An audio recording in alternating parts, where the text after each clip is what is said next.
Hello everyone, मैं पंकज पालीवाल फिर से एक नए कंसेप्ट के साथ। डियर स्टूडेंट्स, इस तरीके से एक कैपेसिटर लगा हुआ है और इस कैपेसिटर में एक डाई इलेक्ट्रिक जिसका डाई इलेक्ट्रिक कॉन्स्टेंट के है उसको इंसर्ट कर दिया गया है।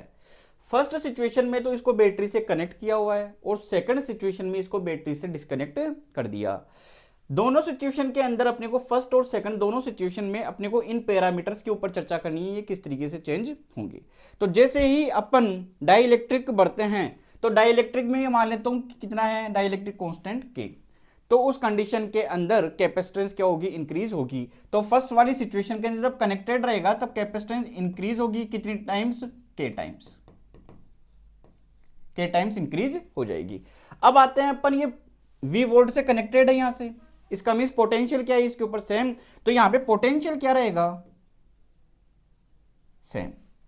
अब आते हैं चार्ज के ऊपर, तो Q इक्वल टू कितना होता है, C इंटू V तो यहां पे कांस्टेंट है लेकिन C क्या हो गया, यहां पे इंक्रीज हो गया, तो चार्ज भी क्या होगा, इंक्रीज होगा। और इसको मैं C डैश कर लेता हूं, इसको V डैश, तो V में तो कोई चेंज हुआ नहीं, V रहा, और C डैश कितना हो जाएगा, K times K into C, तो ये CV पहले था, अब क्या हो गया K टाइम्स, तो चार्ज भी K टाइम्स क्या हो जाएगा, इंक्रीज हो जाएगा। अब आते हैं अपन U के ऊपर, तो U यहां पे क्या कांस्टेंट है, ताकि वो फॉर्मूला यूज में ले अपन, तो क्या कांस्टेंट है V, तो मैं ये यूज में ले सकता हूं 1/2 CV स्क्वायर। अब V क्या हो गया यहाँ पे कांस्टेंट, C क्या हो रहा है, इंक्रीज हो रहा है, इसका मीन्स ये भी क्या होगी, इंक्रीज होगी, और वो भी कितनी रहेगी, K टाइम्स।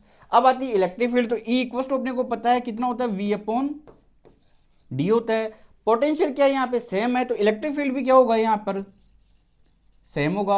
अब आते हैं दूसरी कंडीशन में, डिस्कनेक्ट वाली पर, डिस्कनेक्ट कर दिया लेकिन अभी भी इसके अंदर डाइलेक्ट्रिक भरा हुआ है, तो कैपेसिटेंस अभी भी क्या होगी, इंक्रीज होगी, तो C क्या होगा, इंक्रीज होगा, कितने टाइम्स, K टाइम्स। अब इसको डिस्कनेक्ट कर लिया, तो यानी कि चार्ज को स्टोर करके फिर इसको डिस्कनेक्ट कर लिया, तो चार्ज क्या हो गया, अब कांस्टेंट हो गया, तो Q की वैल्यू क्या होगी यहाँ पे, कांस्टेंट।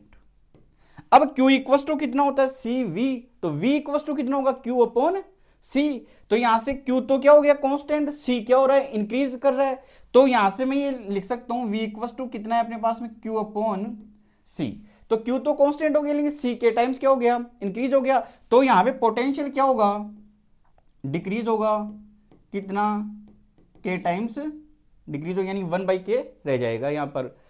आ गया तब U के ऊपर, तो U अब यहां पे किसका यूज करें अपन, कौन सा फॉर्मूला यूज करें, तो यहां पे कांस्टेंट क्या है, चार्ज, तो U इक्वल टू क्या यूज में लूंगा मैं, Q स्क्वायर अपॉन 2C।